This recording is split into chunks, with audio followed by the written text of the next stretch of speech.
Welcome to the Ringer NFL show. Sheil Kapadia here with Diante Lee and Steven Ruiz. Welcome to everyone watching on FanDuel TV, or if you're listening on Spotify. We thought this week 11 had a chance to be one of the better weeks of the season. I think it was the best week of the season. From the 1 o'clock window to the late window to the night game, Bengals Chargers, it delivered in a big way. We're going to talk about all of it. I mean, this show might go 4 hours, 6 hours, 8 hours. I don't know what these guys have to do in the morning, but I'm ready to go. I'm not even going to exchange pleasantries. We're going to get into it with the lessons we learned in week 11. Then we will plant our flags, and then we will do our awards. Diante Lee, start us off. What is the biggest thing you learned in week 11? You know, we talked on Thursday, and I feel like we've been talking for weeks in recap shows as well about what is it going to take for a team to take advantage of some of the mistakes that Kansas City is making? What is it going to take for a team to finally get over the hump in these clutch situations? And I think I walked away from Sunday's game between Buffalo and Kansas City feeling like the Bills are one of the few teams that have just enough defense and obviously a force of nature at quarterback to be able to take advantage of the slim margin for error that Kansas City's been playing with all year. And so much of this was just them not losing those third and longs that Patrick Mahomes has so routinely turned into 1st and 10s this season. I think that last week against Buffalo was a great example of him using his legs to extend, find guys deep down the field. I think that from Buffalo's perspective, they were able to take some of what Denver did well in terms of keeping him hemmed in the pocket a little bit better. They had some spies. They used some stunts and twists. I thought this was a very live legs game for Von Miller, and he played really well opposite of Greg Rousseau and AJ Epinesa. I thought that rotation did really well. They got a good pocket push. And then I think on the back end, and this is something I think that's uncharacteristic of Sean McDermott defenses, and I think that maybe this will be a little bit of a key into how he'll play them if they meet again in January. We saw more man in obvious passing situations from them. And when it wasn't man, it was much more aggressive, matchy types of coverages. These were things that they were doing in 2021 when Trey White was healthy and Jordan Poyer and Micah Hyde were still healthy and at their best, or they were just sticking the routes in the midst of that playoff run. And I think that you saw a little bit of that today. And if that's the way that this defensive backfield can play on passing downs and really be able to clamp down on some of the speed disadvantages that they may have, we obviously saw Xavier Worthy get loose a couple times. I think that's a product of them trying to play tight coverage. But once that was out of the picture and they played very disciplined up front in terms of making Patrick Mahomes have to beat them from the pocket, you saw just how little air there was in their defense. And that's not what we saw when they played in the AFC divisional round last season. We saw a lot more soft zone, and Patrick Mahomes in those second and third quarter was really able to just kind of have his pick of what he wanted in the middle of the field. You did not see those kinds of throws today. And so much of that, I think, is a credit to what Bobby Babich and Sean McDermott wanted to do defensively in terms of denying routes and making Patrick Mahomes play with a little bit of discomfort. Yeah. I talked about the Travis Kelce index and how that kind of is the signal for how healthy this offense is and how healthy it's been over the last couple of years. And he had 4 targets for 8 yards today. Noah Gray was the team's leader in targets. Him and Xavier Worthy tied for that at 5 apiece. And this is usually a defense that Travis Kelce kills. Like he has in 8 games, he has 641 yards against it, 54 catches in 8 games. And no Matt Milano. So this will be lining up pretty well for him to have a great game because they don't have a guy in the middle of the field. And I think they just opened up Matt Milano's practice window, so they should be getting him back soon. This is a concerning result for them. I know we said on Friday that the Chiefs could afford to lose this game, but and they can. I still think they're going to get home field advantage. But when you look at how they match up with Buffalo, I just don't think it's a great matchup. Buffalo is the one team that doesn't seem to be intimidated by what Kansas City represents, and the fact that they've won a bunch of Lombardi trophies and they're going for a 3rd straight. I'm concerned about the offense. I don't think a Rashee Rice type breakout like we saw at the end of last year is coming. And I don't know who it's supposed to come from. Is it Xavier Worthy? The guy can't figure out the sideline. I don't know how he's going to lead a team's passing game in January. Can't figure out the sideline. It's true. Patrick Mahomes took blame for that throw after the game, saying he could have left it inside a little bit. But yeah, I mean, that they only had one completion of 20+ yards all game long. That would have obviously been a second one. That was a big play. I mean, he's open. I thought schematically they actually were doing some nice things specifically in the first half of this game, where I thought, okay, they're figuring some things out. This was actually, if you look at offensive success rate, a 93rd percentile game for the Chiefs, which shocked me. So even like that, and I know you're tired of hearing me say that, but it's just it's the explosives. It's been the explosives all season long. It's not a matter of you're going to shut them down completely and they can't move the ball. They have Patrick Mahomes. They had that drive to get back in the game, but you're just like, whoa, he just, wow, he just kind of put him on his back, went right down the field, and they scored a touchdown there. But when you can't produce the explosive plays, which the Chiefs couldn't here, you're going to be in a lot of these close games. They've been in so many close games this season. This wasn't a one-possession game, but they lost, and 7 other wins have been one-possession games. So in those games, the margin for error is going to be so slim. It could be a call here, a penalty there, an injury there, and that's how they've played all season long. We're going to have to ban Sheil from citing the Chiefs' success rate. I'm tired of hearing the success rate thing. If you're not getting explosive plays because defenses are taking away, like, of course you're going to have a high success rate. Defenses are letting you have that high success rate. Well, no, not of course you're going to. There are plenty of times an offense doesn't have any explosive plays and they have a terrible success rate. What are you talking about? Well, yeah, that's a good point. But defenses don't play other teams like the Chiefs. They would rather die by, death by a million paper cuts than let the Chiefs have explosives. And now, I don't know, they're struggling to even do. I know they have the high success rate, but they're not like going on these long drives where they're putting up points every week. It has to be a concern at some point. Success rate doesn't give you points on the scoreboard, and I think that's the concern with them. And then, like, this week, we saw the third down magic from Holmes kind of run out, and it speaks to what Diante said. Like, the Bills were able to play man coverage, and it's not like they were able to play man coverage because they have like these great cover corners now. It's because the Chiefs don't have receivers that deter you from playing man coverage like they used to have in the past. And until they find one, it used to be Kelsey. Rashee Rice emerged as another guy that could do it in January last year. Right now, they have nobody because Kelsey is not on that list. It might have to be DeAndre Hopkins, which is a big concern for a team that's trying to win a third Super Bowl in a row. I'm with you. You know what? I'm kind of glad that Sheil brought up the success rate thing, because I actually think that helps tell the story of the game today. And then just what we've been talking about with Kansas City all year long. They didn't have a problem moving the ball on early downs, especially on the ground. I actually thought that what was happening on early downs for Kansas City was pretty reminiscent of that Monday Night Football game they played against the Saints about a month or so ago, where the Saints just wanted to play a lot of cover one, a lot of match quarters, which means you're going to be giving up running lanes on the interior unless you've just got all world, space eaters on the inside. And their guys are decent. Obviously, they have some guys that can play on the interior, but they're not those types of players. But I thought that it was smart on Buffalo's behalf to say, we know we can't sell out to stop you on early downs without giving up a bunch of explosive plays. What it's going to take to be able to win on first and second down, if we're going to load up the box, if we're going to blitz you, opens us up in ways we're not comfortable with, for them to not get impatient and not start blitzing the run and not start blitzing in these second and manageable situations to try to force a third and long, I think speaks really well to how they crafted together this game plan. And then on those third and manageables, and this is really why I feel like this game says more about Buffalo than maybe it does about Kansas City. The fact that Kansas City was able to move the ball pretty well on those third and manageables, and Buffalo was never put in a discomforting position in the second half, speaks really well to them being able to take away what they know Kansas City cannot do or cannot win without, which are explosive plays, and trusting the fact that if our pass rush gets home enough and we keep this guy in the pocket, their wide receivers can't do anything unless Patrick Mahomes is creating space for them by extending. And this was, I think, just a masterfully crafted game plan for them, in spite of the fact that Kansas City was able to move the ball on the ground and with the short passing game.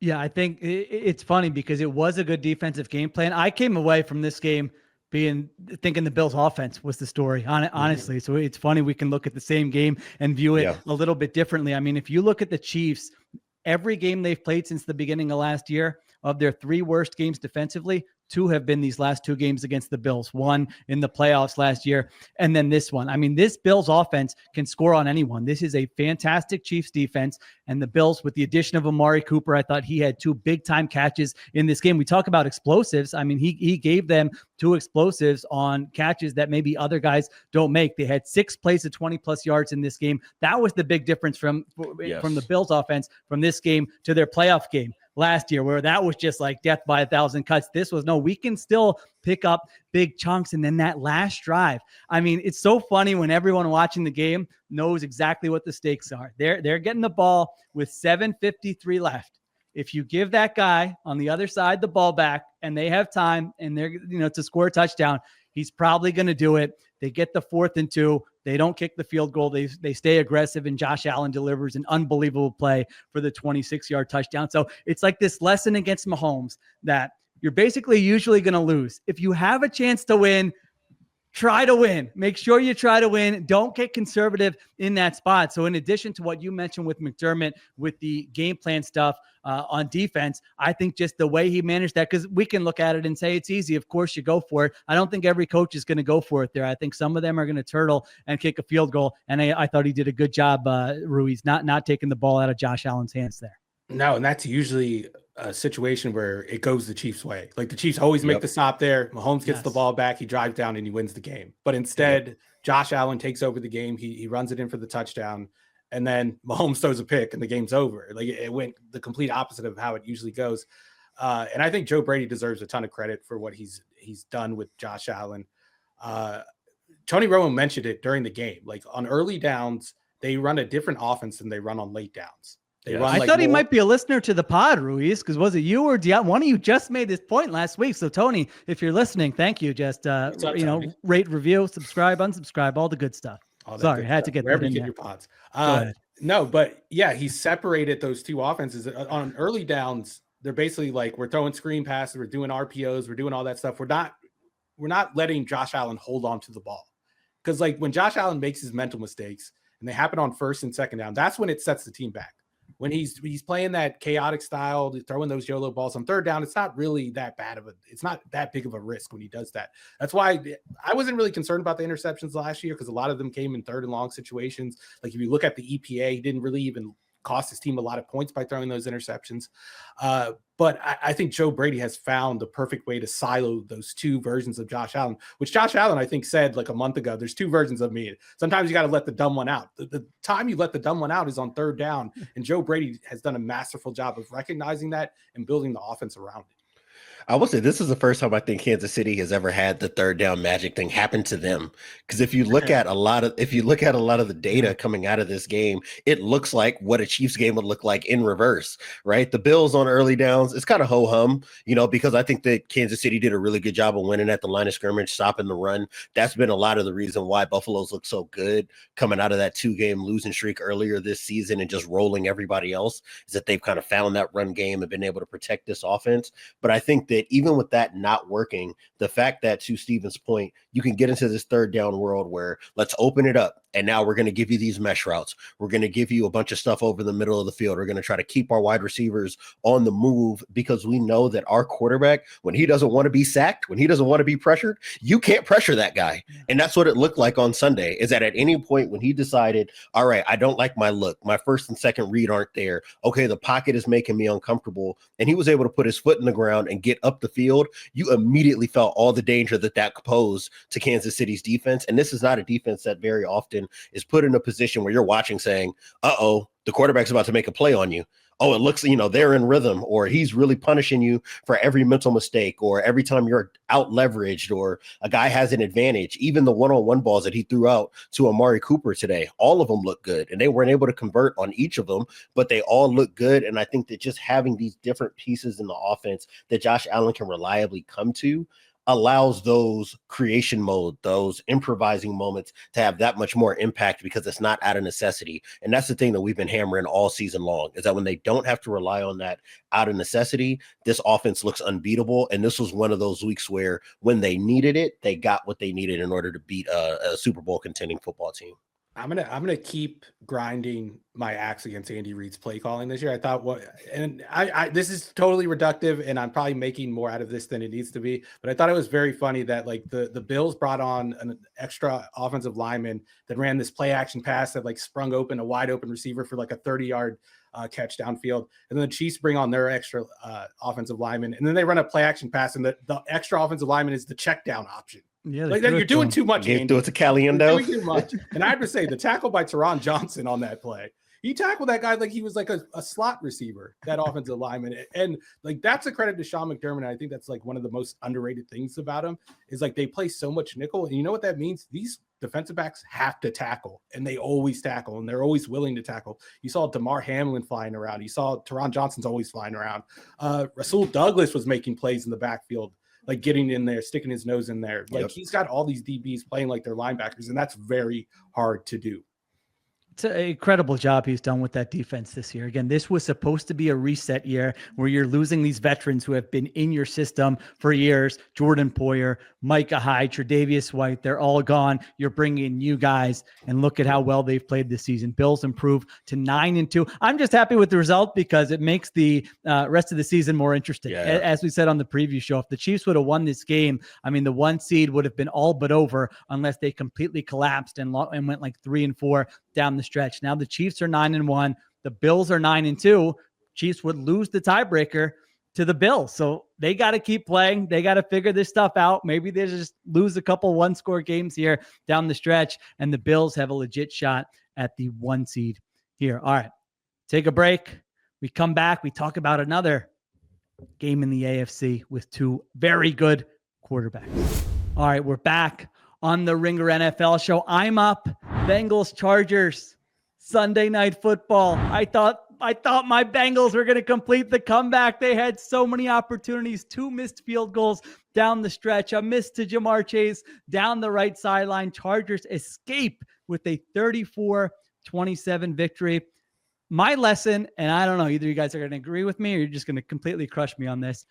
I don't think there's a whole lot separating those 2 teams from the AFC heavyweights. I think in a 1-game playoff, the AFC is wide open. I mean, I know they're flawed teams, but think about the teams we just talked about. We know what the Chiefs' flaws are. We talk about them every single week. They don't blow teams out. Every opponent is in the game against them. And as much as we like the Bills, you're telling me if the Bills have to welcome Joe Burrow to Buffalo in a playoff game, you're feeling really confident that the Bills are going to beat them. So I don't know if the Bengals are going to get in the playoffs now. They're 4-7. The margin of error is slim. They still get a game against the Broncos down the stretch. That's a team that they have to jump. So they still have a shot. And then you have the Chargers who, like, I was saying irresponsible things about the Chargers in the first half. I was like, are they the best team in the AFC right now? They looked unstoppable there. And then they have the stretch in the second half where you're like, what is happening? Did somebody else go and overtake Justin Herbert's body here? Are they actually going to lose this game with Jim Harbaugh? They're not supposed to be capable of charging again. But the point is, I think there's like an A+ version of both these teams that can be very dangerous in the AFC. And I love how the AFC playoff picture is shaping up. The Chiefs are not a juggernaut. The Bills are right there. We're going to talk about the Ravens and the Steelers in a minute. We're going to talk about the Broncos as well. Like, this is wide open with a bunch of quarterbacks. If they show up on a given day and they play their A game, they can beat any of the other quarterbacks. So, Ruiz, am I crazy? Yeah, you're crazy. You're getting mesmerized by the quarterback play you just watch, and you're ignoring the other 52 players on the team in these situations. Guess what? Those other teams that they're competing with, they have great quarterbacks too, and the rest of their teams are also good. They're not throwing to Will Dissly on 3rd down. They're not relying on one of the throwing worst. To what's the Italian offensive lineman you just mentioned? What's his name? Panunzio? Caliendo. Yeah. Caliendo. You're throwing to Caliendo. Come on. That's a good point. But the Bills aren't doing that, and the Ravens aren't doing that. No, I just don't really believe in the Chargers. If the Bengals got there, I would think they can compete with any of these teams. Really? You think the Bengals have a higher ceiling than the Chargers? Yeah, because they've been there. They have the experience. They have the coaching that's been there too. I don't know if I trust the Chargers yet. I think we saw some cracks in the defense in the second half. That inexperienced secondary would scare the hell out of me in the postseason. Greg Roman calling the offense would scare the hell out of me in the postseason. Like, all of my hopes in the Chargers would be based on the fact that Justin Herbert is good at football, but he has to throw to people. And I think it's going to get harder as they face harder teams. Yes. I feel like, you know what's funny about your take, Sheil, is I think I came in after the Chargers beat the Browns and said this team is going to win a road playoff game. And I'm looking at the AFC playoff picture right now, and obviously it's subject to change. But if it ended today, they'd be on the road against the Texans. And I think I'm picking the Chargers to beat the version of Houston that we're watching right now. So yeah. I do think it's entirely possible that these teams can end up playing spoiler. Obviously for Cincinnati, the road is a little bit longer and they're going to need a lot of help now after losing to the Chargers. Getting this tiebreaker, I think, would have gone a long way for them. They've kind of got to play lights out football the rest of the way. But I think that we should come out of this feeling like, you were 100% justified to not quit the Bengals at any point this season, because for all of this defense's issues, and it looked like in the first half they weren't going to be able to stop a nosebleed, just what they're able to do in terms of creating explosive offense at a moment's notice. You can't let that go. You can't act like that doesn't exist. And you saw that in the second half. I mean, T. Higgins splitting the bracket coverage to get a touchdown. Ridiculous. You get Jamar Chase down the field. He was able to spread the ball around. Everybody, it felt like, that he targeted today made a difference-making play. And I thought that Joe Burrow in the second half, after looking like he was going to have a lot of trouble in the pocket, how he was able to escape and extend and then find guys on his second, third, fourth looks, that was as good of quarterback play, and I think emblematic of the way he's been playing all year. There's really no reason for either fan base outside of maybe Cincinnati, just from looking at your wins and losses, to feel bad about where the team stand right now. Yeah, I thought like the entire game for both quarterbacks was just emblematic of the stress, the playmaking stress that both of these offenses put on them. Like, we saw brilliant stretches of play from Justin Herbert in the first half and brilliant stretches of play from Joe Burrow in the second half. And then at the end, they both kind of cracked, and Justin Herbert missed some throws. Sheil, despite his very creative use of the passive voice, when he said a throw was missed to Jamar Chase and he didn't want to put Joe Burrow's name on it. Yeah, you didn't mention that Joe Burrow was the one that missed the throw. But no, Joe Burrow missed a couple throws at the end of the game there too. But like, I'm not putting like those missed throws on those quarterbacks. You're allowed to miss a couple throws. Every quarterback in the league is going to miss throws when you're asking them play after play after play after play to make up for not a bad offense, but a flawed offense, and a flawed offensive setup for both sides. The Bengals are now 1-5 in one-score games. They lost to the Chiefs by 1. They lost to the Ravens by 3. They lost to the Ravens by 1. And then they lose this game in the final 2 minutes, 2 missed field goals, and they lose this game to the Los Angeles Chargers. I mean, this is going to be the it factor. I thought the Bengals won because the quarterback's it factor. They won all those close games. What happened to that? I mean, I never said anything about an it factor. The quarterback did set them up for 2 field goals that they missed. I guess those, those don't count. I don't know if those are part of the it factor or not. MVP quarterbacks finish off the drives. Oh my God! Yeah, the 5 drives in a row where they didn't score. He fumbled. Stephen A. Ruiz. I see. Now you're putting me. I like Herbert. See, you put me. I just said such a nice. I was saying irresponsible things about the Chargers, and then you try to corner me. But he did. If we're talking about it in reality, I mean, he fumbled. He missed 2 third down throws, and he took a sack on 5 possessions. Like that. That was not a good second half for Justin Herbert. And then he comes back, gets 1 more chance after the missed field goals, and makes 2 big throws to Ladd McConkey on that final possession. So I'm just saying these two going on the road in wild card weekend is so exciting to me. Now only one of them is, if we look at the odds, only one of them is likely to do that, but maybe just a road playoff game with these guys. I feel like we've come a long way from some of these Saturday afternoon wild card games we had to watch back in the day. But you're assuming that Burrow's going to make the playoffs. Like, I don't know if I just said one of them. I just said it's probably going to be one of them. We need both of them. Like, we need to find a way to get Russ and Bo Nix out of the playoffs. And Bo Nix has been playing well. He's doing well for a rookie. Blah blah blah. All those caveats. But I don't want him wasting. Look, when you mentioned coming a long way. I was not raised to be a Chargers fan as a San Diego native, but I've got to say, for all the Chargers football that I've had to watch in my lifetime, them being on the local broadcast, this is the first time the flow of the game has gone that way for the Chargers in a long time. I am used to them missing the pair of field goals in the second half and having the quarterback take a bunch of pressure and miss maybe the one throw you need, and your defense not be able to get a stop when you need it. So I know there are probably a lot of Chargers fans, and we've been hearing about it all year, especially as they've gotten hot over the last month and a half. this is the first time I've seen a Chargers team that I'm looking at and saying, just by style of play, they give themselves an opportunity to win every single football game that they're in. And that's exactly what we were talking about at the beginning of the season when we were doing preview shows. It's not really about the 1 through 53 for this team. It's Justin Herbert being who he is, Jesse Minter squeezing blood from stones with this defense. And I think you got to see what its upper limit was in the second half. There's not much that defensive backfield can do against wide receivers as talented as Jamar Chase and T. Higgins, but they've done pretty well to give themselves a fighting chance. And when Justin Herbert is dialed in like he was for the first 2.5 quarters of this game, it's tough to get this team out of here. And I think the same will be true of them when we get to the postseason. Ravens next week for the Los Angeles Chargers. That's going to be fun. And in a few weeks, they get to play the Chiefs again. And I feel like when they played the Chiefs the first time, they didn't know who they were. They were running the ball on every early down. They weren't cutting Herbert it loose. Was still hurt. Yeah, and they still lost 17-10 in that game. So those will be good measuring sticks to see if I'm nuts or if I'm maybe onto something that maybe they could give those teams some issues in the playoffs. All right, let's take a break. We come back. We talk about another matchup in the AFC. That was fantastic today. All right, we're back on the Ringer NFL show. Ruiz, what do you got? What's your lesson? My lesson is that the Ravens are a poorly coached team right now.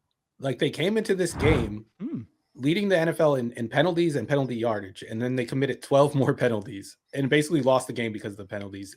They've been busting coverages on the defensive side of the ball all season long, and they allowed, you knew what the Steelers were going to come in and try to do, and they still allowed the Steelers to complete a couple deep balls and stay in this football game. There were fumbles, there were bad penalties, there were missed throws by Lamar on out of structured plays where it didn't look like he was on the same page with his receiver. There were missed kicks by Justin Tucker, who, I mean, it's not even watch at this point. He's washed up. Like, I don't know another way to say it. It pains me. It hurts my heart to see the GOAT go out like this, but he's not helpful for that football team right now. But these are all the common symptoms of their losses over the years, these inexplicable losses, which they keep on stacking. You heard Lamar Jackson say it after the game. He seemed so frustrated. He's like, we just keep giving these games away. He included the AFC title game, which I totally agree with. I thought they were the better team in that game, and they kind of just played their C game, which tends to happen with this team. It feels like it happens with them more often than any other team. And to me, that's a sign of bad coaching. I know we give Harbaugh the benefit of the doubt, and I do think he's a good coach, but it's been a while since they've, performed solidly in these games year after year after year. It just doesn't happen anymore. And I mean, we talk about Lamar's failure to win in the playoffs, but what about Harbaugh's failure to win in the playoffs? Like, he's losing those upset games too, and he's the coach. He's supposed to get this team ready to play. And when they lose, it seems like they come out flat and they are not ready to play, and they lose to an opponent that they're better than usually. Yeah, 4 losses now for the Ravens. They've all felt the same, to your point. They lose by a combined 17 points. They still haven't lost a game, I don't think, by more than 1 possession this entire season. Yet this is why those losses earlier to the Raiders and the Browns mattered, because now you got 4 losses here, and the Bills are 9-2 and the Chiefs are 9-1. And now this Ravens team, which I'm with you, could potentially be the best team in the NFL. We've said that it stretches, I think, through the first 11 weeks, but now you're going to have to go on the road potentially 2 times, maybe 3 times. I mean, right now they're not in first place. I think they're still the favorites in the AFC North if you look at FanDuel and the betting markets, but you're going to have to go on the road 2 or 3 times. And I'm with you. Like, Diante, my thought watching this Ravens game was like, are they capable of stringing together 4 games where they don't have one of these games in the middle there and lose it? Because that's what it's going to take to win a Super Bowl. You're going to have to win wild card round, divisional round, championship round, and Super Bowl against all good opponents, and not have these games where, to Ruiz's point,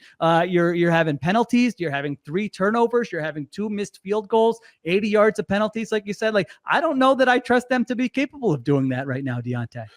I definitely don't trust them to do that right now. And everything that we saw on Sunday is exactly the reason why this team will probably flame out in the postseason again. And it really doesn't have as much to do with Lamar Jackson. Even though I thought that he played a pretty messy game, I think that he was pressing for things down the field when there were opportunities maybe to escape early. And I think that part of that is just him trying to adhere to what the offensive system is. And it's worked more often than not. And I think that in the preview show, one of the things we pointed out was this game and what this team ultimately becomes against the best teams in the NFL really has little to do with Lamar and everything to do with the supporting cast and how they show up against the best teams. And to Steven's point, immediately fumble on the first snap, and that, and as soon as it happens, didn't you? Here exactly, we go. as soon as it happens, you shrug your shoulders and you're like, oh, that Ravens team showed up today. Okay, I guess that they're going to be in a dogfight against a team they're more talented than all the way to the end. You get the missed kicks. You have all the inopportune penalties. You have all the battling back and forth and the jawing and the after the play stuff. And it's like, I understand that this is a physical rivalry. I'm not trying to take away from that. But you guys are playing like crap, and this team relishes. The team we're playing against relishes in this. That's who they want to be, and if they can get you to play that game, it's advantage Pittsburgh.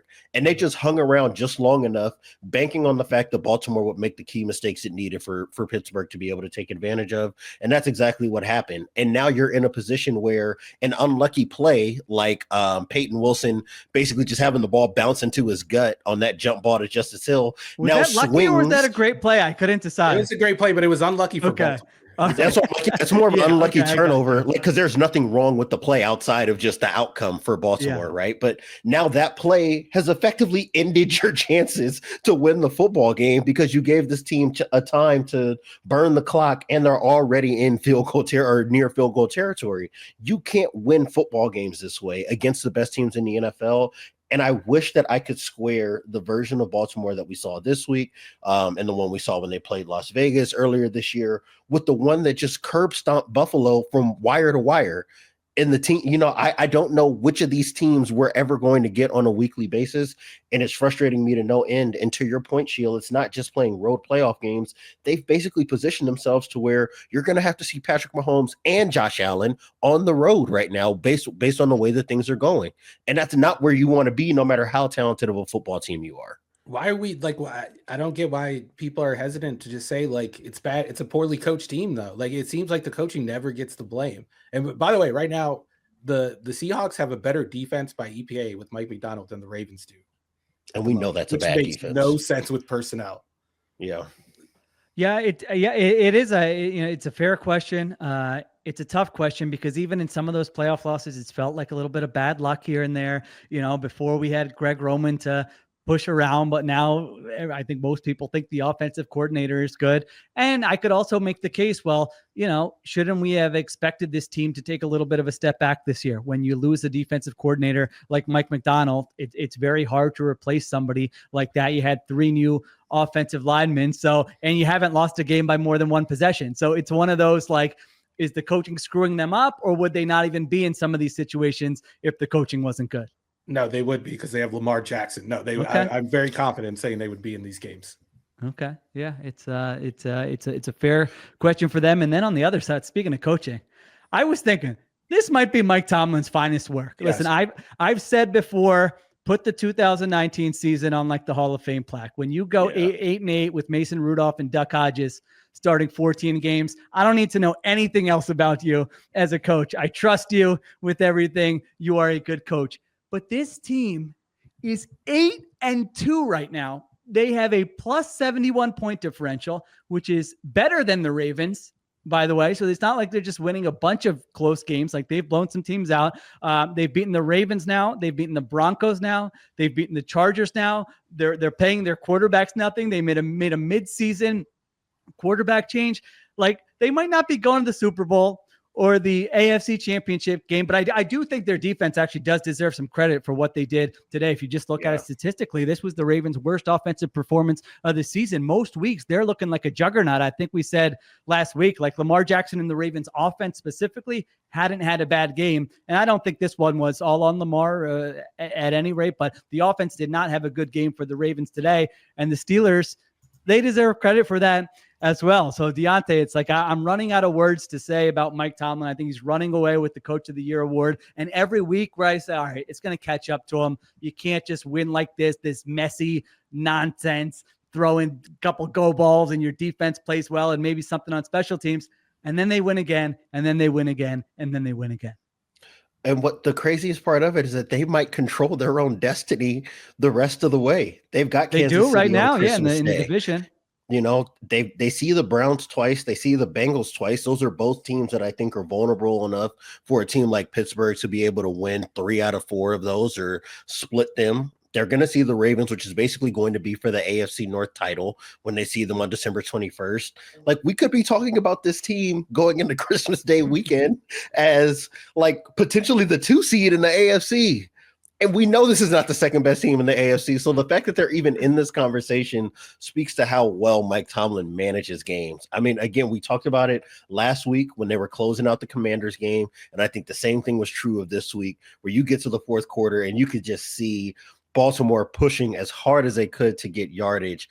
And Pittsburgh has just done such a great job of closing games offensively, getting the first downs that they need, getting the stops on third downs that they need, forcing a key turnover. It's been that way for the last month, especially for like the last month plus. When they're caught in these uncomfortable situations, they always seem to come out on top in them. And so much of that, I think, is just their level of preparation and how they execute.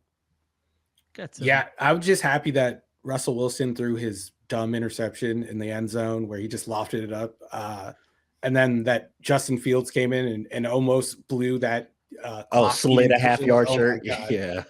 so we don't like over credit the quarterbacks for turning things around. No, this is like they still have mediocre quarterback play. They just have great coaching, elite coaching, and a very good defense, and that's why they're winning all these games. Like Russell Wilson wasn't great in this game, I don't think. Like you saw, they didn't score a touchdown. Yeah, no, I don't. Yeah. And how many? We got to start calling those a Tomlin. How many games have they won without scoring a touchdown? I think, did they win the first game of the year without scoring a touchdown? They won the Falcons game without scoring a touchdown. They beat the Chiefs in the playoffs without scoring a touchdown that one year. Yeah, we have to rename those two after Tomlin. But yeah, Tomlin's special. They are really working around these quarterbacks. And they're like Arthur Smith, he deserves credit too. They have the 16th ranked offense by EPA per play right now with mediocre quarterback play, a running game that hasn't been overly affected, at least not early on in the year. A receiving, they like shadow bench George Pickens earlier in the year. Like there have been issues with this offense, and they're kind of just working around them and keeping this thing together at 8-2. It's really fascinating to watch how they've done it. Mike Williams still hasn't started yet. He still hasn't started. Like exactly. They traded for a guy. They traded for a veteran who's effectively a non-factor right now, and it bothers them none because of how well they're able to execute in these games. I did like that idea of bringing Justin Fields in there for a clock eating, just like don't fumble the ball. But yeah, I thought that was, I mean, it won. They did pick up the first down and won the game there. So I thought that was a nice little wrinkle that they had there. I have a little breaking FanDuel gambling odds news. The Pittsburgh Steelers are now favorites to win the AFC North at -145. Baltimore Ravens, you can get at plus odds at +115. Ruiz, do you need us to take a break so you can go, open your FanDuel app? Because I know your eyes are going to light up. That surprises me. No, the Steelers still have a very tough remaining schedule. I was going to say, I feel like that's kind of helped by like the things that are unknown because they've only played one divisional game. Like, I don't think there's much to take out of this. And then you still got to see, like I said, Cincinnati twice. You've got to travel to Baltimore late in the year. Yeah. If I were a betting man, that would probably be a bet to fade. I think I would probably want to fade that a little bit. You would take the Ravens. All right, let's just do it right now. If you had to pick a winner for the AFC North at the end of the season, Diante, who are you going with? I'm taking the Ravens. Because they don't have to see, they don't have to see Cincinnati again. And I feel like that's the team that challenges them most in this division. At least in terms of just like a one game sample. And I think that the rest of the schedule for them, if they can clear this Chargers game, I will say that's kind of an inflection point now for Baltimore in a way that's kind of uncomfortable. It's like they need to beat LA in order for me to feel comfortable about them, but I think they can beat the Steelers at home. And then you've got the Browns at home as well. I feel like they should be able to handle business, but this is also the Ravens we're talking about. And we spent the first 5 minutes of this segment saying how predictable it is that they'll just wake up on a Sunday morning and decide, we feel like B- is about as good as we can give you. I'm looking at that week 15 game on the road in New York against the Giants. I know the Giants haven't looked good, but I remember the Ravens going up to New York and losing a winnable game a couple years ago to them. It could happen again. But no, they've gotten all the hard teams out of the way already. Like they played the Chiefs, they played the Bills, they played the Bengals, like Diante said. They already played their tormentor Gardner Minshew too. So they got that out of the way. as well. We're all making the video. Steelers just beat the Ravens today. They're favorites, and 3 for 3. If we had to pick a team to win the AFC North right now, we're all picking the Baltimore Ravens, just giving Tomlin more material. All right, while we're at it, we just talked about 6 AFC teams. Ruiz, we should just honestly do this every week. AFC, if you had to pick one team where you got to give up that nice hat you got on if you don't get it right to get to the Super Bowl from the AFC after what we saw today from the Bills and the Chiefs and the Steelers and the Ravens and whoever else you want to throw in there, who do you got? Life depends on it. Hat depends on it. I'm sticking with Baltimore. I'm still sticking with Baltimore. I think they have the best team. I know they didn't look it today, but I remember that week 4 game, and Buffalo has changed since then a little bit. But on paper, I think they're the most talented team. I think we've just seen them be on the wrong side of some luck. Diante, who do you got? He's sticking with the Ravens. I want to take the Ravens, and I'm trying not to be a prisoner of the moment. I'm leaning Buffalo right now. Yes. I look at Buffalo's offense. It's hard not to feel like that team's got all the answers necessary to win playoff football games. I'm going Buffalo right now. This is subject to change if Baltimore can pull it together. But right now, I don't know if there's anybody in the NFL, save for Detroit, who looks as good as Buffalo has looked down the stretch so far this year. I think you're being a prisoner of the moment. We've seen what happens when teams kind of shut down their stuff on early downs and they devolve back into that old version of the Buffalo offense that got Ken Dorsey fired. I'm just saying, I think we talk about the Ravens having these episodes against teams they shouldn't lose to. Buffalo's just as liable to put up one of these eggs too. I'm going to go on NFL Fan Shop and order a custom-made 7th in success rate Kansas City Chiefs jersey. And hang the banner. I'm going to stick with the Kansas City Chiefs. Still 9-1.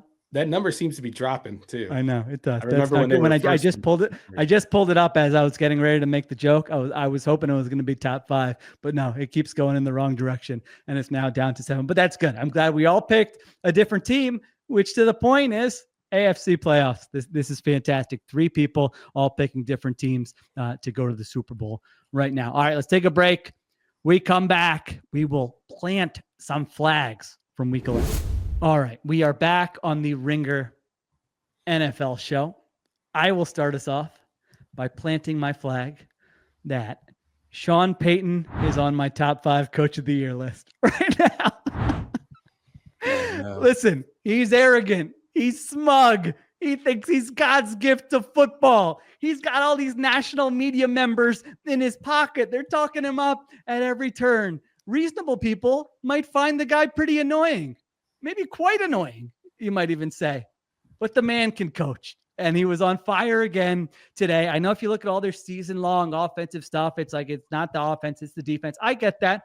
At the same time, you cannot deny that this offense is playing its best football right now. And he took a rookie quarterback who most people laughed at, and that guy's playing a lot better than he was early in the season. And he's setting the player up for success. That is coaching. Set the players who you have up for success. Bo Nix today, 28 for 33, 307 yards, 4 touchdowns, average pass only went 3.6 yards past the line of scrimmage. Now, he did rip some throws in the middle of the field, I thought today, that were very nice. But again, it's a mix. Bring him along. Hopefully he can make those throws, but also give him the easy throws. I mean, the Falcons had no answers. It was like a shock when the ball hit the ground in this game. They scored touchdowns, I think, on 4 of their first 5 drives. This one was a blowout by halftime. I think their offensive line, I don't know, every time I watch them, I'm like, Bo Nix isn't under a lot of pressure here. Their offensive line, and I know the Falcons pass rush isn't good, seems to be controlling a lot of these games. So Sean Payton and the Denver Broncos, I mean, they got blown out by the Ravens, although, I thought there were some things in the first half there where that game could have been at least a little bit more competitive. They lose on a blocked field goal last week to the Chiefs, and now they go up against the Falcons this week, and they completely blow them out here. So Broncos are 6-5 in the season. I'm not saying they're a juggernaut or anything like that, but I think their over-under for wins was 5.5, Diante, coming into the season, and they've hit that before Thanksgiving. It's funny. I totally had this team mispegged. Like, I looked at this team coming into the year as like, oh, if you're really a good team, you crush this team, no big deal, move on to the next week. And they've had weeks where they've looked like that. Obviously, I think the Baltimore game kind of looked like that at times. Like, oh, all right, we can kind of see that this is a fake good team. But then they bounce right back from that and they take Kansas City down to the end. And I'd say outplayed them. If not for that blocked field goal, they win that football game. And then I look at this week, and now I'm looking at Denver maybe as it's not that if you're a good team, you crush this team. This might be if you don't have all your together, this team might beat you. Football team. And that's how they're playing right now. And a lot of that is because of the development of Bo Nix, how the rhythm he was in, how comfortable he was in the pocket. I know Steven and I have talked about this. Even I'm sure you've been on podcasts talking about this. Bo Nix was creating a lot of pressure for himself with his pocket management in the first 2 months of the year, whether it's drifting or seeing the pass rush or not understanding where to go in his progression to be able to alleviate some of the things that defenses are throwing at him. You're not really seeing that right now. You definitely didn't see that on Sunday against Atlanta. You saw a confident quarterback stepping up in the pocket, putting the ball in the middle of the field when he needed to, taking the easy buttons in the offense when it was there. And then that in conjunction with Sheil, what you were saying in terms of just an offensive design that's not asking this guy to be prime Drew Brees. He's not going to be a supercomputer back there. So don't design an offense for him to do so. I thought that last week was the start of maybe kind of accepting what Bo Nix is and just saying, hey, let's just design offense where if we want to take a shot deep in the middle of the field, everything about this play is designed to get a middle of field throw instead of just making it a piece of the progression. And that's kind of helped, I think, Bo Nix get out, break the huddle with confidence that he knows where he's going with the football. And I think that was reflected today. Yeah, Ruiz's blood has been boiling over there. Let's hear it. What do you got? No, I made Sean Payton a winner in my winners and losers column today. So I gave him some respect. He was definitely cooking today. Like I think he did. This is a good game plan. You talked about Nix's A-dot. He had the second highest expected completion percentage of the week behind Jaden Daniels, who also had a sub-4 A-dot. But it's a little prisoner of the moment-ish for me, especially from Sheil, who said you can't deny that the Broncos offense is playing better. They are playing better, but they also are coming off of 2 straight weeks where they scored 24 points combined. Like over the last 3 weeks, including the 38-point outburst on Atlanta, they're averaging about 21 points a game. So it hasn't been that great. And it's still very much like the defense is carrying the load for the most part. And if that's the coach of the year candidate you're looking for, he's not even the best candidate in his own division. I would give that to Harbaugh, who has a better defense, who hired a better defensive coordinator so far, at least, if you want to give him credit for that. Yeah. Vance Joseph. And the offense has been better also. So I agree that Sean Payton did well on Sunday. I disagree with the fact that it's like been the case for the last couple of weeks and the fact that he's a top 5 coach of the year candidate. He probably is in the top 10 though. I'll give you that. All right. So not far off. Listen, I got to plant my flag, and sometimes what happens is you might be thinking you're going to say one thing in one segment of the show, and then you get a great Sunday night football game and you got to switch some things up and you say, I'm good with it. This isn't going to last long. My stuff gets erased from the internet anyway, as soon as, a week after I say it. I'm not saying that's what happened here, but those are things that happen in the content business, just letting people, a little peek behind the curtain here. I wouldn't know anything about that. I definitely you don't know anything about that. All right, let's take a break. We'll get to Diante and Steven, see where they're planting their flag. All right, Diante, what do you got? Where are you planting your flag? Oh man, this feels unfair to say. Like I thought about walking this back, and then I looked at the data and I was like, oh man, the data confirms what I'm looking at. Whether it's by injury and maybe he's not 100% or, something that's just gone wrong with the offensive line, Christian McCaffrey does not have the impact on this 49ers offense that he had last year. And I think that is just the latest ingredient that just kind of really proves the point that something in this offense is just kind of broken. And I don't think it's any one person's fault, but it's also not any one guy who can save it, right? I was looking at early down runs and you really felt it, I thought, this week of how ineffective those early down runs with Christian McCaffrey were. So far this year, it's a 33% success rate. 10% of those are going for 10 yards or more, and he's averaging 3.5 yards per carry, right? So by any other metric, you would look at that and say, like, that's basically a league average running back, which is not what they acquired when they traded for Christian McCaffrey, and certainly not what he played like last year when you look like the most valuable non-quarterback in the league, arguably. And the numbers support that. Last season, on those early down runs, 45% success rate. That's at the level of a passing offense. It's handing the ball off to Christian McCaffrey last year, 16% explosive runs and 5.5 yards per carry. that guy was basically an offensive system unto himself because he was so effective when you put the ball in his hands. And I think that, like I said, whether it's just athletically, you can definitely see him catch the ball sometimes on checkdowns, and he's not bursting out and making a guy miss in the way we saw last year. They gave him these like toss and outside zone looks, and he's not turning the corner on a very limited Seattle front seven, one that we've seen be run on at will by the better teams in the NFL. And I'm kind of starting to look at it and say, for all the conversation we've had about whether or not Brock Purdy has enough control at the line of scrimmage, which I think is kind of like a red herring argument or just a way for people to snipe at Kyle Shanahan for the results not being as good as they want it to be, or people who are criticizing the offensive line, which I do think deserves its time in the light, or Christian McCaffrey not being as effective. I just think that this offense is going through the normal attrition you see year over year. And the fact that all these pieces are not firing at top cylinder, I do think it's entirely possible that this team does not get itself back in shape quickly enough to get back in the playoff picture. Ruiz, you are Kyle, I feel like you're a Kyle Shanahan aficionado. This is another game in which they have the lead late and they blow it. This is from Nick Wagner of ESPN. They have had the lead in the final 2 minutes of regulation in 4 divisional games this year and have lost 3 of those games. And as Diante's talking about Christian McCaffrey, I can't decide what I think about this team. They're 5-5 now. I mean, like, it's not too late, but it's getting later. They go to Green Bay and Buffalo the next 2 weeks. They had a chance at the end of this game for their offense to put the game away. They didn't do it there. And then their defense gives up an 80-yard drive. Other weeks, it's been special teams. Is there something to the Shanahan of it all at the end of this game? Is every game different? Like, did you agree with Diante that it's just like they leaned on McCaffrey to fix a lot of things and he's not fixing those? Where are you? Because I feel like the state of the 49ers is a big question for me coming out of this week. Yeah, I mean, anytime Shanahan blows a lead, you're going to spark up that discussion. I don't think there was anything in this game where you could point to and be like, oh, he did this, so they lost the game, like you could in some of the Super Bowls, where I actually disagree with some of those takes on the Super Bowls. But this one, he didn't really give you anything. But I think over the course of the season, you have to say he's struggling to find answers to their offensive problems for the first time in maybe since ever. He became the coach. They had problems when they didn't have a quarterback because Brian Hoyer was the quarterback. And Nick Mullins era. Nick Mullins was kind of productive. But he can't find answers. And I think Diante's observation on CMC's game today was perfect because you could see him still break the tackles. It's like the explosion after he gets out of a tackle that's lacking. He used to break those tackles and then run for another 30 yards. You're not getting that. You're getting like maybe 4 extra yards when he does that.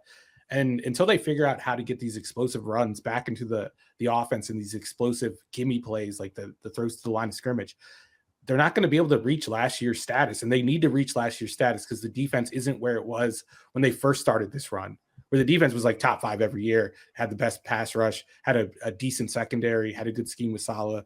They don't have that anymore. They can't rely on that. They have to be the best offense in the NFL to compete for a Super Bowl, and they look far from it right now. And it was kind of interesting during the game. Greg Olsen mentioned that he was talking to Shanahan. I don't know what they were talking about, but Shanahan had mentioned that he actually likes to run against the single high looks more so than the 2 high looks, where you would think it's the other way. That's kind of counterintuitive. But apparently Shanahan thinks like that's when you get most of the explosive runs. I mean, it makes sense. You don't have 2 safeties deep. You don't have two people on the last line of defense. So if you break through the second level, you have fewer people to beat for an explosive run. So I feel like he's kind of trying to get that back. He recognizes the problem, what they're missing, and he's trying to figure out a way to get it back. I don't want to count him out. He still has 8 weeks to figure it out. That's more than enough time for maybe the best offensive play caller of all time in the history of the league. But right now it's not looking good. The 2 teams this week that only had one play of 20 plus yards in their games were the 2 teams that played in the Super Bowl last year, the San Francisco 49ers and the Kansas City Chiefs. I mean, it's unheard of if you would have told me going into this game against this Seahawks defense that their longest run was going to be a Brock Purdy 13-yard run, and they were going to have one completion of 20-plus yards, and that one went to Juwan Jennings. It was for 22. It wasn't even a big, explosive play. Like, again, we just had this conversation with the Chiefs, and it's not every week like that for the 49ers, but that's just like, I would have never thought that would be the case going into this game. And you just add all, it's like a different thing. Again, it was special teams. It's the defense giving up the long drive at the end. It's having the ball. They get that big third down stop and fourth down stop, and you're like, oh, they got this, and you're getting like, oh man, the Seahawks just blew their season, and they can't put the game away. They have a tackle for loss on first down. They throw on 2nd and 11. They throw on 3rd and 11. Both are incomplete. And then Geno Smith goes down the field, and they've got injuries piling up. George Kittle didn't play in this game. Nick Bosa left this game. Trent Williams was playing with an injury. Diante, to your point about McCaffrey, I think he spoke to reporters after the game and said as much, that I don't want to make excuses, but yes, I don't feel like the same guy I've been in the past. So this NFC West is wild. The Seattle Seahawks keep their season alive. What a drive from Geno Smith, 80 yards doing the night to the Bay Area fans at the end of that thing. And now you've got this AFC West where Cardinals are 6-4, and you got the Rams, Seahawks, and Niners all at 5-5. That sounds like a time for an impromptu. Who do you got, Ruiz? Who do you got in this wild NFC West? I'm sticking with the 49ers. I'm going with the best team. I know it looks ugly now, but I think we're like one explosive performance away from all being back on the 49ers train. And I do think if they get that one explosive performance, it's going to lead to a string of them. But I wouldn't be surprised at this time next week if we're talking about the first place Seahawks, because Arizona is only one game up on them, and they go to Seattle, and Seattle's actually favored in that game on the opening line by 1 point, but still they're favored. And if they win that, they have the tiebreaker. They're in first place in the NFC West, which is crazy to think about a team that we all left for dead like 2 weeks ago. Wow. They had lost like 5 of 6 after that 3-0 start, and they could be in first place in 7 days. Yeah. Diante, you agree? You're sticking with the Niners or no? Heart says 49ers. Remaining schedule says that Arizona has a pretty light pathway to winning this division. That's true. I don't think that they're the better team, but I do think if I'm just looking at what the remaining slate looks like, the Rams have a hellacious last 2 months of the year, basically. And I think Arizona, they see New England, they see Carolina. You've got those 2 games against Seattle where even if you split them, you're still positioned pretty well in this division because they've already beaten San Francisco before. So I do think that there's so many opportunities for Arizona to be able to put some distance maybe between themselves and the rest of the competition in the division before we really get to the last 2 to 3 weeks of the year. So I'm up in the air. I'll go Arizona just because I think it looks so promising for them right now. And I'm not liking what I'm seeing from San Francisco. They could be 3 games up on San Francisco in 2 weeks' time. They have a bye and they have Seattle. They beat Seattle. Well, they had a bye this week. They have Seattle and then they have Minnesota. And we talked about the 49ers. I think they have the Packers and I've got it right here. They go to Green Bay and Buffalo. The next 2 weeks. They still have to go to Miami, who looks like a different team than they were early in the season. They've got to go to Arizona in week 18. They've got the Lions at home. They've got the Rams. The biggest gimme is the Bears at home. And it's like the Bears defense, with the way they're playing, that could be a competitive game as well. So yeah, they've got no gimmies like the Cardinals do on their schedule. But if it comes down to that week 18 game between the 49ers and the Cardinals, I'm taking the 49ers. Oh, come on now. Yeah, come on. No thought. No, it might not. Thoughts about it that. might not though. Yeah, I do have this thing. There's always one team that I stick with too long. It's probably the Bengals this season, but I stick with too long, and I'm like, they're going to get it together. They're going to get it together. And I just wonder if I'm going to look back a month from now and go, all the signs were there for the Niners year from hell. Why didn't you believe what you were seeing? But I'm still Niners as well. I do feel like Ruiz said that it's a little bit here and there. I don't know that their problems are as big as some of these other teams that we talk about. Doesn't mean it's going to happen for them because they're 5-5 and have a tough schedule, but I'm still going to stick with them right here. All right. We thank you to everyone for joining us. If you were watching on FanDuel TV, we appreciate it. For more, you can check us out at Ringer NFL on YouTube. And if you're listening on Spotify, thank you for listening. We will be back in a moment with the awards portion of this segment. All right, we'll see what happens in the NFC West. All right, we got one more flag to plant. I almost said plant to flag. That would be incorrect. I'm struggling here a little bit. All right, Ruiz, what is your flag to plant from week 11? My flag that I'm planting is that the Bears' offensive issues, even though despite Caleb Williams' bounce back day, strong day, the offense isn't fixed. Nothing changed with the offense. We talked about this on the preview show a couple of weeks ago with the Packers and the Lions game, how the Packers defense, especially on early downs and stopping the run, against teams that can go under center and do the play action stuff, they've struggled against that. And I think this was just a bad matchup for that Packers defense and a good matchup for Chicago's offense. And we saw them have success on the ground that I don't think is sustainable. They ran for 179 yards. Caleb Williams had 70 of those yards. And I thought that kept them out of the situations and the downs and distances that have been giving Caleb Williams problems for much of this year. Third and long has been his hell down this year, and he didn't fall into those situations a lot in this game. But I thought the improvement from the offense was mostly about him, and it was mostly about one thing. He sped up his processing time. He wasn't waiting around for receivers to get open. He wasn't trying to scramble around and wait for a receiver to get open out of structure. When his first or second read wasn't there, he just took off. And we've been asking for that the last couple of weeks on the pod. Maybe he's listening to the pod too, along with Tony Romo. But I thought he was more decisive as a scrambler. And I thought this was actually his best performance. I just don't know if it's going to translate to better offensive performances going forward for this Bears team, especially with their schedule coming up. I think in 2 weeks' time, we're going to be talking about how dysfunctional this offense is again, and talking about how dysfunctional this coaching staff is again. And we can talk about that right now because Matt Eberflus gave away another game by being conservative at the end. So I want to hear about that as well. But so the 9 carries for 70 yards, this was more Caleb Williams scrambling, not like, hey, let's use him more in the designed run game type thing. No, they did actually give him some design rushes. He had some zone read pulls, but yeah, I think most of it was driven by impactful runs were scrambles. Yeah, they were scrambles. He was hitting the ejector seat button a lot faster than he had been. I think I mentioned it on Friday. He had his average time to scramble was 6.44 seconds. And that led the NFL by like a full second. It was like comically high compared to the rest of the league. This week, I don't have the numbers yet. We have to wait till Monday for the numbers, but I'm assuming that number is much faster for this week. All right. Yeah, so go ahead, Diante. No, I was going to say, I think that the scrambles are reflective of two things. A, when you watch, even in watching the game today for how much better he looked, I would say the play action, like sail route to Cole Kmet might have been the only play of this offense had where it was like, oh, okay, that's a design that allowed the game to be easy for its quarterback. The rest of it kind of smacked of like maybe Thomas Brown sitting in the meeting room with Caleb Williams and saying, hey, man, some of these play calls just aren't going to work. Sometimes the play calls are shitty. Sometimes the defense is going to cover everything, and I need you to be an athlete, all right?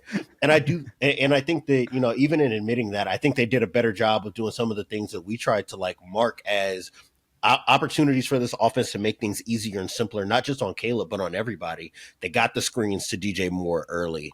I thought that they did a better job of targeting Cole Kmet instead of trying to push the Keenan Allen button. I liked some of the things we saw from them in that department. I thought that using DeAndre Swift as a perimeter runner a little bit more often helped them out a bunch. So I definitely think that whatever happened this week on offense, a lot of it seemed to be focused on, let's just do the things that we know have been effective for us. And Caleb Williams, now your job is to either play within structure or take off. If the structure is not there, take off and make it work on your own. And I think that that's why things looked a lot better for them offensively this week.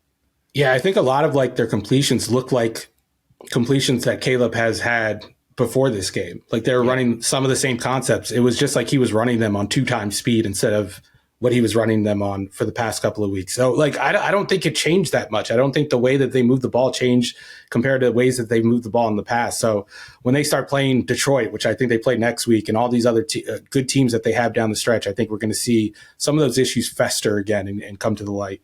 Yeah, I mean, there's only so much you can do, right? It's not like they had a bye week or anything. Like if the guy finds out he's the new OC on Monday of last week, that's at least a step in the right direction, because that was just tough to watch him standing in the pocket, and it was almost like he wanted to prove that he wasn't going to leave. But it's like, no, you need to like go make those plays, because he was taking sacks at just such a high rate. What did Ruiz? What did Eberflus do? Because all I saw was the blocked field goal at the end. What did he do that warrants criticism in your opinion?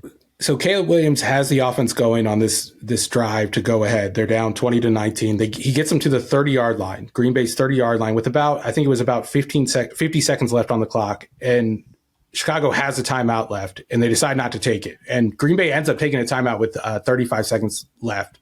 I don't know if they wanted to preserve time or they wanted the booth to review a catch that just was made, because Keenan Allen went to the ground and made a tough catch. But they're the ones that stopped the clock.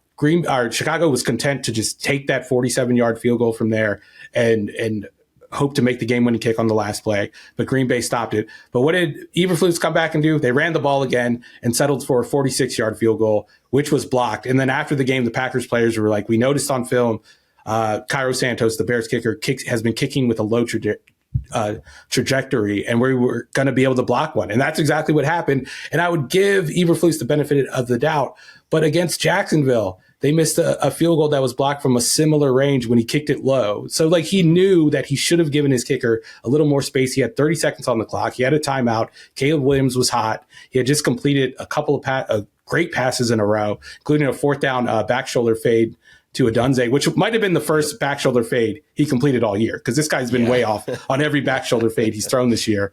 But yeah, your number one pick drives you down, gets you into field goal range, has plenty of time to get you to even better field goal range, and you punt on the opportunity and you get what you deserve. Yeah. You never concede control of the game when you have it. And that's exactly what the end of game operation was him conceding the control he had over the clock and what the kick situation could have been by allowing the clock to run. Green Bay burns their timeout, which was his get out of jail free card. He could have taken that and said, hey, clock has stopped. Let's take another chance to move the chains. At worst, we'll give you a check down in the middle of the field. And then if absolutely everything goes wrong, we'll take a timeout there and kick the field goal. But to effectively say, hey, 30-yard line on the left hash, I guess that's good enough for us. Let's just hand the ball off, give you a non-competitive play call, and let the rest of the clock go. I don't understand why there was so much certainty on Chicago's behalf that they were going to be able to knock this down. So I get the idea of playing conservatively if you feel confident that you can knock down the kick. But to me, for this team, for what the last three or so weeks have been for them, I would have liked to have seen Matt Eberflus make a push when the offense is in rhythm in the passing game to just take a chance.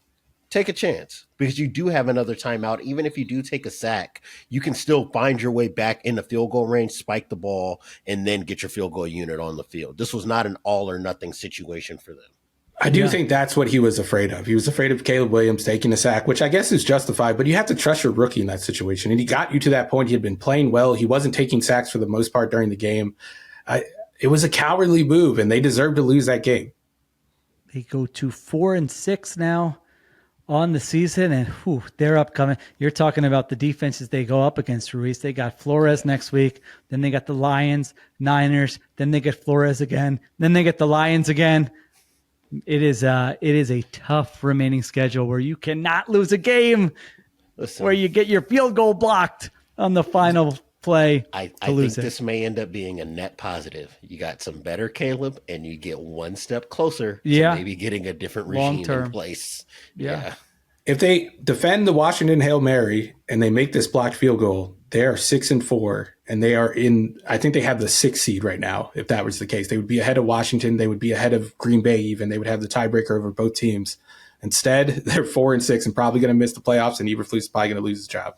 Yeah. The margins are very slim. All right, take a break.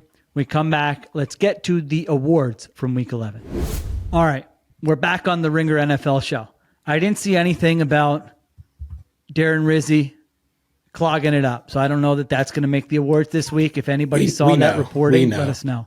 Okay, yeah, I didn't see it, but the Saints did get a win there. All right, Diante, what do you got? What's your first award for Week 11? This is the easiest job in football, and I'm giving it to Jared Goff. Wow. I like it.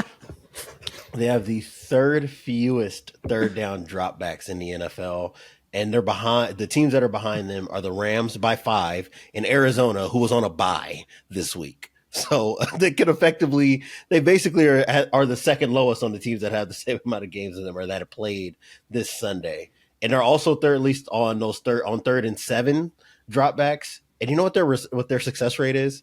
It's a league leading 43%, which basically means that the design of the offense is so good that you don't even have to worry about being in these hard situations. And even when they seem to get the plays that they need because Ben Johnson is dialing things up so well. And I will give Jared Goff a little bit of credit that he's been better in these obvious passing situations as the season's gone on than he was at the first month or so when he was turning the ball over and taking bad sacks.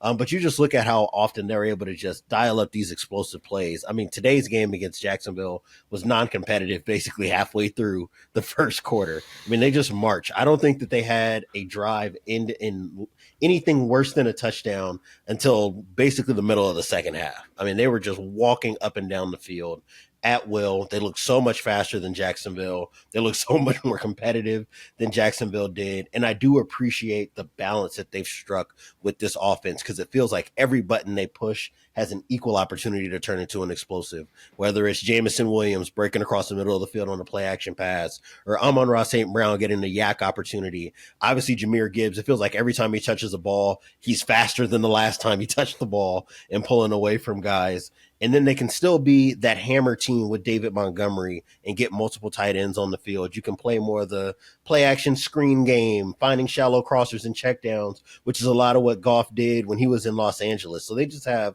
so many different levers that they can pull at a given time to control a game. And it's evident when they play teams that are overmatched that they can basically just say, what part of the playbook do we feel like tapping into this drive? Let's go into the 2 tight end outside zone world. Oh, let's get in the gap scheme. Let's go play action.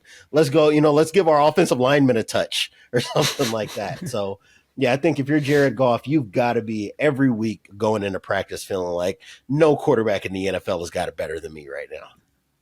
Sometimes I like to picture that I'm like a relative of the players. We, coaches, we talk about just, checking in on the NFL World podcast. What are they saying? What are they saying about my brother? Goes, 24 for 29, 412 yards, 4 touchdowns, no interceptions, no sacks, no fumbles. And the host goes, I'll give him a little bit of credit. I mean, we're watching the games, man, and like he throws wide open dig routes from a wide open pocket. I mean, he does have the luckiest job in the NFL right now. There's no denying it. That's not taken away from how he's performing. I think he's performing well in the role, but we got to be truthful about what he's doing. He's not doing much. They scored 50 points and he averaged 3 yards per dropback a couple weeks ago. Come on now. Based on EPA per drive, this was the best offensive performance in the last 10 regular seasons. To your point, Diante, their first 7 possessions were 60-plus yard touchdown drives. Unheard of. And they were easy. This was not difficult at all. They were easy. Yeah. Then they kicked a field goal and they ran out the clock. Those were their possessions. Their 9 possessions. That's wild. I've never seen a drive chart like that in my life. They win 52-6 against the Jacksonville Jaguars. I did not have eyes on this game, so I can't get into a big Jared Goff debate about this right now. He had to, listen, 412 yards and 24 for 29. And not every throw could have been that easy, 24 completions. I disagree. All right, so define easy. So like a league average quarterback could have put up the same numbers in this game?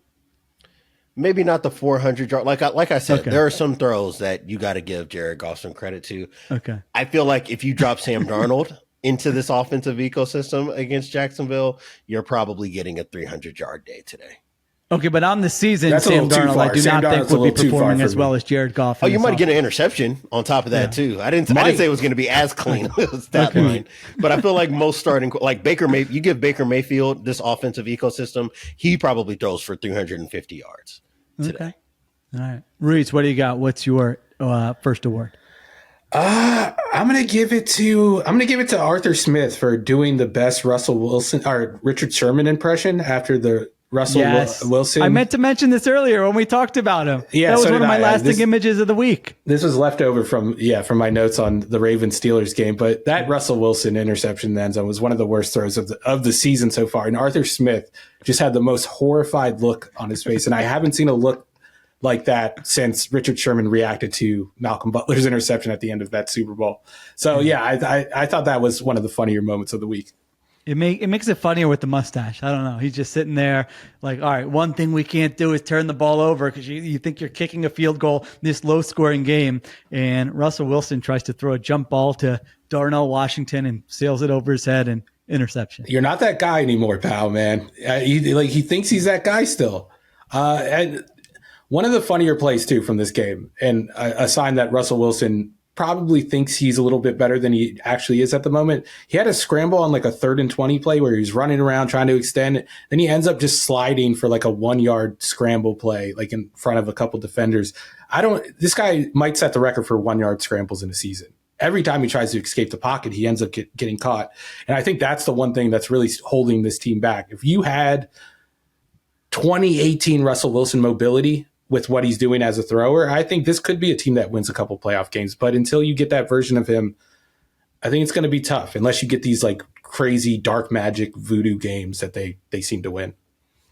I was thinking they're kind of like a Bobo version of some of those Seahawks teams. Do you guys use Bobo or no? Yeah, just like generic. Okay, yeah. Because I'm like, all right, yeah, Russell Wilson, he's not as good as he was those years, but he's kind of playing the exact same way. So you've got the coach who I'm like, this is a very good coach who, culture and all that's competitiveness, all that. All right, you've got that Pete Carroll, Mike Tomlin. This Steelers defense is not good as like those elite Seahawks defenses, but it's a very good defense. That's how they're trying to win these games. So it's kind of like, it's some version that we've seen of those Russell Wilson Seahawks teams, but not as good. At the same time, as we mentioned before, they're 8-2, so you can't complain too much about it. All right, my first award, best comeback story. I'm starting with a serious one. Anthony Richardson of the Indianapolis Colts. They throw him back out there. Goodbye, 44% completions. He goes 20 for 30. Goodbye trying to make every throw into a tight window. He has the second lowest percentage of tight window throws of any quarterback this week. Average throw went 9 yards downfield, not 14 yards downfield. He runs for 2 touchdowns. He passes for 1 touchdown, and genuinely awesome drive. 2:41 left. Colts get the ball at their own 30, down by 5, 39-yarder to Alec Pierce down the right sideline. He was ripping some throws in the middle of the field in this game. Like, just the talent was undeniable. He hits Josh Downs on one of them for 17 yards.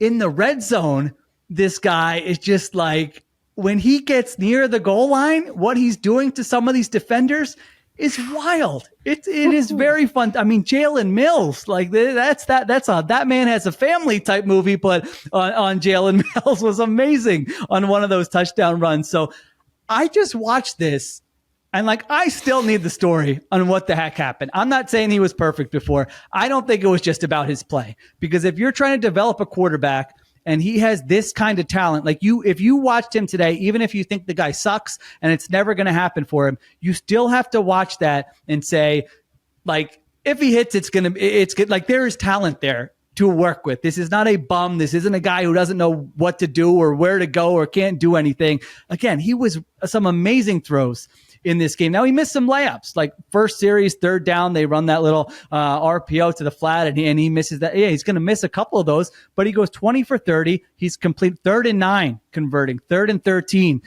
converting. So again, was it Steichen? Was it Jim Irsay? What was going on with that? Was it just him tapping out? I still need to know what the actual story was, because the guy who is playing today is just like a guy who so clearly needs reps and is going to have ups and downs. But there were ups in this game that were pretty exciting to me. And I'm not like somebody who's been he's the greatest quarterback of all time. But I don't know how you could watch that game and not be excited if you were a Colts fan. I don't know how you can watch that game and think that starting Joe Flacco was ever a good idea. It never made sense. Yeah. But I do think part of it, we heard a little bit more reporting about it this morning from Schefter and from Rappaport. Both of them mentioned there were some concerns about his preparation and his punctuality and his work ethic. And he did mention after the game, I think he was asked by the CBS sideline reporter, what did this game mean to you? What did you want to show in this game? And he said, I wanted to show my teammates that my preparation is still what it was, I guess. So maybe there's some credence to that. I think maybe that was the concern. Maybe not. Maybe it wasn't him tapping out. Maybe it wasn't the fact that they thought Joe Flacco actually gave them a better chance, which is a hilarious thing to believe in 2024. But yeah, there had to be something back there, because this guy, his talent it was 10 games. You don't give up on this talent after 10 games. Look, I mean, the guy was kind of immature. If we're taking the reports to be the truth, what we've heard, in the coming days and weeks since they made the decision to bench him and before they brought him back, it sounded like hey, this is the youngest starting quarterback in the NFL, and sometimes those guys kind of do have to be hit with a little bit of reality to remember, like, hey, you can't tap out. And you definitely can't tap out and tell the media I was tired. It just comes across wrong. And you definitely can't do those two things when you're completing 30% of your passes. I would say that, like, to the point of preparation, again, if we're going to take what we heard on face value as the truth, it did look like a quarterback that was a little bit better prepared for what he was going to see from the defense. I thought that even when the accuracy was a little bit scattershot, the decisions were all great. I think even like some of the plays that he tried to make out of structure, outside of like that crossbody throw, I think to Michael Pittman in the first half, which ended up being incomplete. Even with that, it's like, hey, you got the arm to do it. I'm not mad at you taking a chance on a late in the down. But I thought that his accuracy, his decision-making, obviously what he brings to this offense in terms of being a runner, both as a scrambler and on design plays, like, there's no argument that they were ever going to get better results out of this position with anybody other than the best version of Anthony Richardson. I just think that this is probably the first time in a little while that we got anything that was close to what the best of Anthony Richardson can be in this offense. See, those reports make me a little nervous and a little annoyed organizationally. Like, do you understand what your job is as a coach? Do you understand as an organization what you need to do when you draft a guy that young who hasn't played? Yeah. Like, why in year 2, when he's had this many starts, all of a sudden it's, the preparation and is there not a plan in place to get through to him? I mean, maybe you just weren't getting through to him. That's possible. I don't know the guy. I mean, he seems like when I watch him in interviews, that's all I know of him. Seems like a likable guy to me. But I don't know. That just makes me a little nervous. Like, you should kind of know that, be able to anticipate some of this stuff, work with him, get through to him, and work through it, rather than kind of a mysterious benching for 2 weeks. Maybe I don't know. Maybe I'm being naive. No, I do think it's kind of interesting that we didn't hear any of that stuff 2 weeks ago when he got benched initially. We didn't hear it until after the premise that Joe Flacco gave them a better chance to win became ludicrous, and we all knew that that wasn't the case. So I do think the timing is kind of interesting of these reports. So there you go. All right, Diante, what do you got? What's your next one? My next one is a little less serious. I'm going to give the most explosive play award to Beyonce for this halftime show announcement for the Christmas Day game between the Ravens and Texans. Like, clearly there was no inkling of this happening before it was reported, right? Like, you usually get the, hey, Netflix and the NFL are thinking about a big name for, kicking off this whole Christmas Day thing on this streaming platform. And I was trying to look at details. There doesn't seem to be any information as to what kind of music we're getting out of Beyonce outside of like maybe performances from the most recent album. And I know that this is not, the Ringer podcast that talks about all the pop stuff. No, I like this because for like casuals like me, I'm like, she seems too big for, like, why is she doing this? She seems too big for this. Yeah. So I think that it helps when your husband has the ear of the NFL.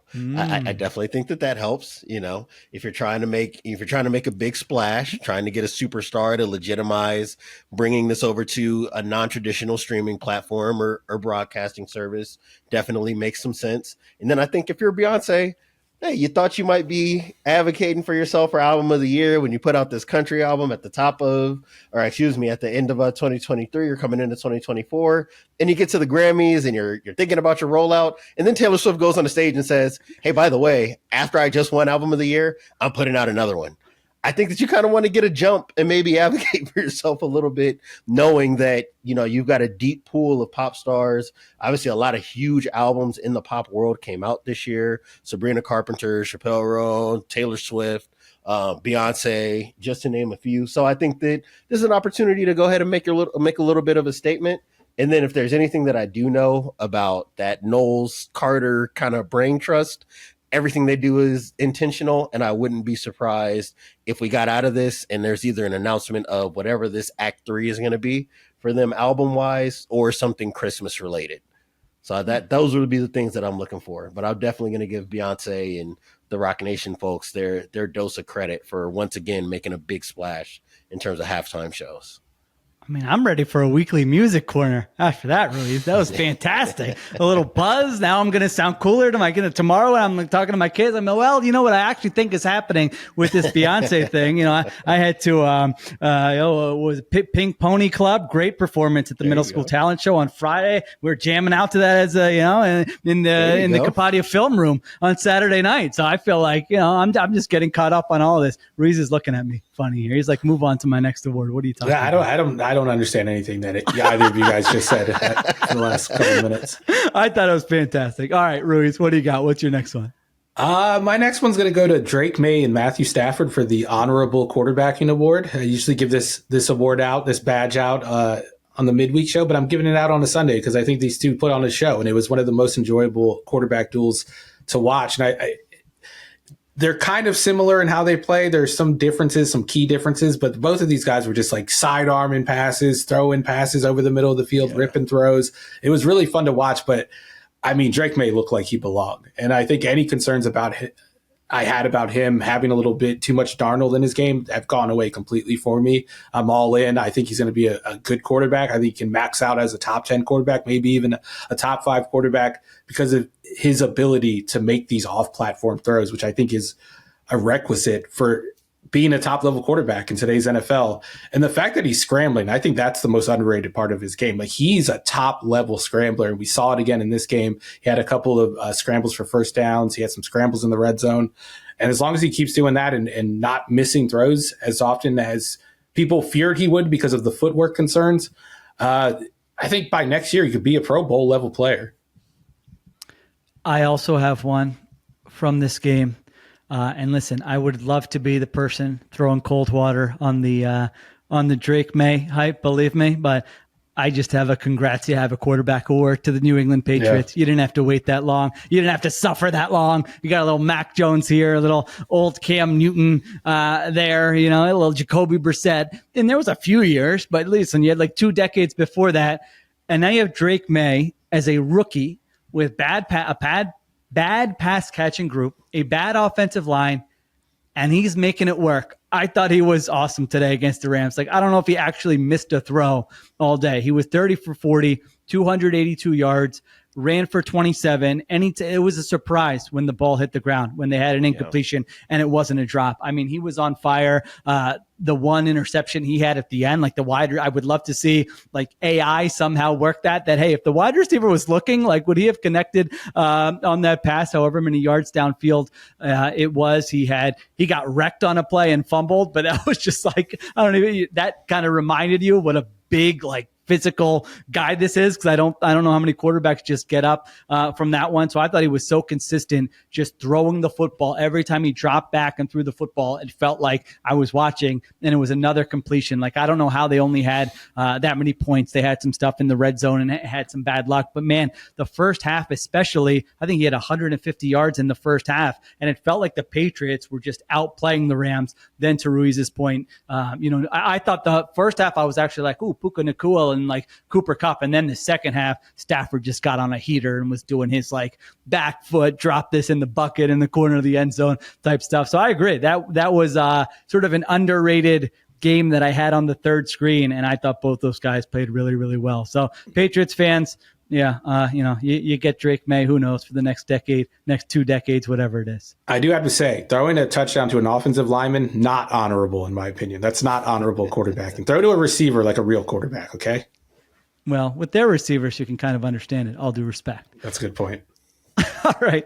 I've only got one more here. Best comparison to a Fox analyst and a 90s movie villain. Do you know? Have you seen this tweet? Do you know what I'm going with here? No, I can't wait. I can't wait for this. This is from Clem Report on Twitter. Had a tweet about Mark Sanchez and the bad guy from Kindergarten Cop. Have you guys seen Kindergarten Cop? Was that before your time? I've seen it, but I haven't seen it recently enough to get the reference. And I used to work with this guy at USA Today, this Clem guy. Oh, I thought you were going to say with the guy from Kindergarten Cop. I used to work with Mark Sanchez. I used to work with Mark Sanchez. Me and him went to the AFC title game in 2008.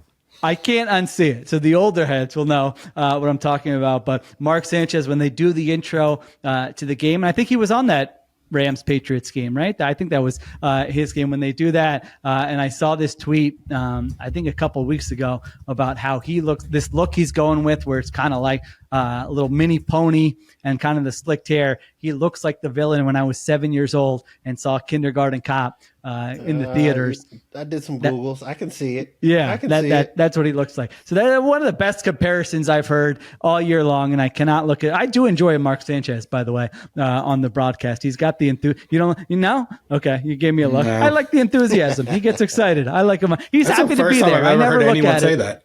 Okay, so there you go. Mark Sanchez and the villain from Kindergarten Cop. All right, Diante, you got any more? Not a serious one, not a long one. This is the Get Rid of the Goddamn Ball Award. I'm giving it to Will Levis, who is second to last this year of the quarterbacks with more than 100 dropbacks of 2.5 seconds or longer. And you know who is dead last behind him? Deshaun Watson, who we all felt like was maybe the worst quarterback that we had watched in like 15 to 20 years, play for the Browns. I can't watch. It makes it very hard to watch this Titans team when he's back there fumbling around with the football, messing up the progressions. I don't understand why the Callahan Brain Trust continues to try to run this Burrow-esque spread offense around him. When they're not in play action game, all of it is not viable when Will Levis is back there. Not that it was any better when Mason Rudolph was playing quarterback either, but every time they ask him to hold the ball, something bad seems to happen. I can't watch them play in the passing game anymore this year if they're not going to get the ball out of his hands in less than 2.5 seconds. He needs to find his Liam Cohen or his version of that. Like he needs an offensive coordinator who understands his weaknesses just as much as they understand his strengths. Because I think offensive coordinators see the strengths, they see the big arm. They're like, we could turn this into something. And like I think Levis is a guy that knows football. Like if you talk to people that have been around him, like he studies the game, he understands how the sport works. But he's his own worst enemy at times because he holds onto the ball and he gets worse as the play progresses. It's kind of like Baker Mayfield was in the beginning of his career. That was my comp for him coming out. And then you put him in an offense that kind of puts up guardrails that don't allow him to hold onto the ball. Like they force you to get rid of the ball, and then you see the best of his game come out. I think we need a coach that understands how to work around his weaknesses rather than understanding how to highlight his strengths. Just saying, Mike McDaniel, you know, you've been playing around with these terrible backup quarterbacks. If the Titans go and bring in another quarterback because this year just absolutely goes sideways and you need a young backup behind Tua, I think that you would like a quarterback like Will Levis that you can teach football to. You might be able to get that robotic, rigid level adherence to the system. And like Steven said, with his talents, if you got him to buy in totally to an offense like that, you can probably get some viable quarterbacking. I'm not saying he would be a top 15 guy, but you can probably get something that's closer to, you know, kind of just a regular below average or replacement level starting quarterback in the league. And that's not what he is right now. Will Levis to Miami. I like it. All right, Ruiz, you got anything else? Yeah, I got another award I want to split, the Cowardly Field Goal Award. I was just going to give it to Gerard Mayo, who kicked a field goal from the 2-yard line while down 21-10 in the second half. That's disgusting. That's so dishonorable. But then I saw the end of the Chargers' first half, and I didn't see anyone talking about this. They had 4 seconds left. They were like on like the 2-yard line, and they kicked a field goal on first down rather than giving Justin Herbert one shot into the end zone. It's 4 seconds. You can get a pass off. You can trust Justin Herbert to make that decision quickly. He's a great processor. And they take the field goal. It didn't come back to bite him, but it could have. I've tried to not go in on Harbaugh with that stuff this year because I want to make sure I recognize all the other 90% of the stuff that he's doing that's really good. But he has been doing that pretty consistently all year long. I would have to look it up, but I can't imagine there's a team that has kicked more field goals from inside the opponent's 5-yard line than the Chargers. And so I'm looking at it like, all right, well, were they trying to figure some stuff out early on? But yeah, still doing it in a game like this. It seems like a weekly occurrence with him. I'll have to look into that a little bit more. But yeah, I did notice that. Mayo had a few of those. They had like, they could have kicked a long field goal or gone for it, and they did the old take the delay a game and punt it thing, I think, early in that game. So yeah, they had some stuff there. And while we're at it, let's call out the New York Jets they had a situation 4th and 2 with the game on the line where they decided they were going to kick the field goal, but they, of course, first had to do the Aaron Rodgers, try to draw him off sides. That's fine. but it was like the difference between a 35-yarder and a 40-yarder. And rather than take the delay of game, there were still over 2 minutes left. Like you knew at that point you might need a timeout. They take the timeout to save the delay of game, kick the field goal. Anthony Richardson goes down, scores. They get the ball back, and now they don't have the timeout anymore. It's been, their operational stuff, and it's some Rodgers and it's some coaching is just among the worst in the entire NFL. So that's a weekly occurrence, but we got through that whole show and barely even mentioned the Jets. So that's a win as far as I'm concerned, because they're out of here. They're dead until we figure out what they're going to do in the offseason. I got one more award. I'm going to give this to the Kansas City Chiefs defense, the Good PR Award. I don't know if you guys have noticed this, but they've slipped to number 15 in EPA, and they're outside of the top 10 in success rate. Like those early season results have kind of slipped since then. And I think teams are starting to move the ball on them, even if they aren't finishing off drives. And if their red zone performance luck, which tends to be volatile week to week for teams, if it slips a little bit, I think it could become a bigger issue than we've realized over the past couple weeks. Wow, what a way to end it. Just the Spags and the Chiefs defense. I was not expecting that, bringing it full circle from the first. Everyone acts like they have a top 5 defense, but like the numbers say they don't.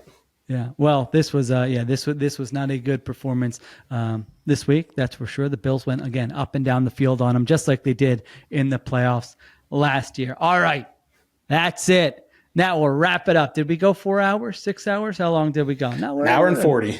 We're at a normal time. We will have more shows this week to talk about the things that we missed there. Thank you to Diante Lee. Thank you to Stephen Ruiz. Thank you to Christopher Sutton for producing. Additional production supervision by Conor Nevins, Arjuna Ramgopal, and our friend Dan Comer. Tucker Tashjian on the video as well. We'll be back later this week on the Ringer NFL show. Thanks to everyone for listening. We'll talk to you soon.